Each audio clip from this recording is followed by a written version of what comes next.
Hi, Attila. I just wanted to show you a few things on the car inside. This is the dash here. You can clearly see there's no cracks at all on the dash. Um, it's always been a garage kept car. And also wanted to show you for the heater on these air-cooled cars, you just need to pull up these two red buttons between the two front seats. There they are right there. You just pull them up, and the heater blower fan goes on as well as the heat comes on in the car. It actually works really well. Once it gets too hot, then you push them down. All the way down is turned off, and then all the way up is turned on. And then sometimes, if it gets too hot, you just turn it down a little bit. There's one for both sides of the car. And like I said, it works really, really good. Once it gets too hot, then you just turn them both off all the way down. Down is off. And then all the gauges work on the car, including the clock. Uh, and then on this side over here, you have the oil pressure gauge over here. And then this is the oil temperature gauge. The regular temperature is usually when the needle is just above the halfway mark. That's about the regular hot temperature. And sometimes if you're stuck in traffic on a hot summer day, the needle might go up a little bit higher, like in between those two lines there. But generally, it's usually about one notch above the middle line. That's your regular temperature. And then on this side over here, you have your fuel gauge here, and then this is your oil level gauge. The oil level gauge will only start reading when the temperature gauge is hot. When the temperature gauge is cold, this oil level will be down all the way. But soon as the temperature goes up to full operating temperature, you'll see the oil level goes up on the needle. And it goes up when you have it on idle speed. If you're driving, then it kind of goes up and down. But the accurate reading is when you're stop and the engine's just at idle. Then you'll notice the needle starts going up as the engine temperature is hot. And then it's a good thing to check the dipstick on the engine when the needle, when it's hot and when the needle starts going down, maybe halfway or quarter way. Don't let it get into the red area.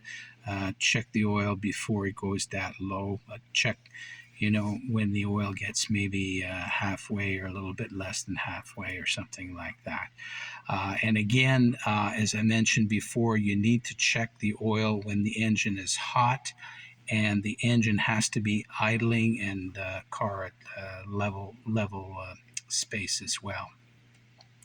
Okay, and then this little button here, that's where your fuel filler cap opener is. You just pull this up gently, and you'll see the fuel filler cap just opens up in front of the car. And when you close it, you just close the cap gently from outside, and that's fine.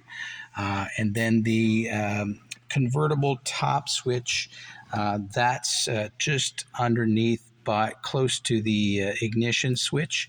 There's a button underneath there. I don't know if you can see it, but it's right here, up and down. And like I said, you just need to turn the engine off, and then you just put it on accessory mode, and then it'll be okay. And for the opening the front hood, you just pull this lever here, and that opens the front hood. And on this side, it's probably the same as your 996. you just pull this lever here for the back trunk, and going into the back, it's the oil filler cap, as I mentioned, to check the oil. You just take the cap off while the engine is idle, and you just take it off like so, and then afterwards you pull out the dipstick.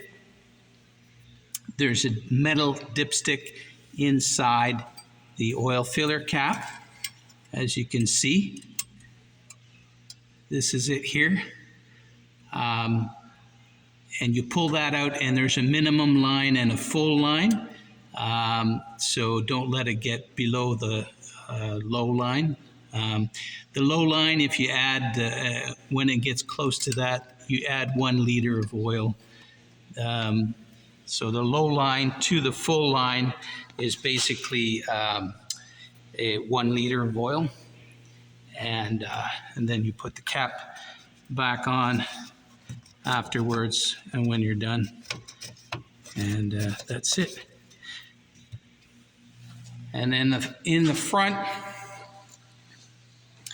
of the car, there's also a car cover. I can't remember if I already told you, but there's a car cover for the car as well. That's this piece here. And then underneath is the boot cover. That's for when you put the top down in the summertime.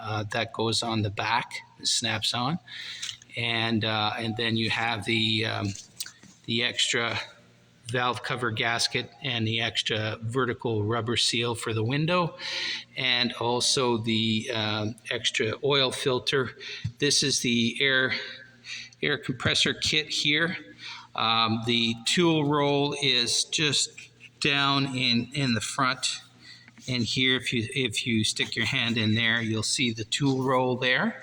And then I left the carpet unsnapped on the side, so it makes it easy for you to have access to battery.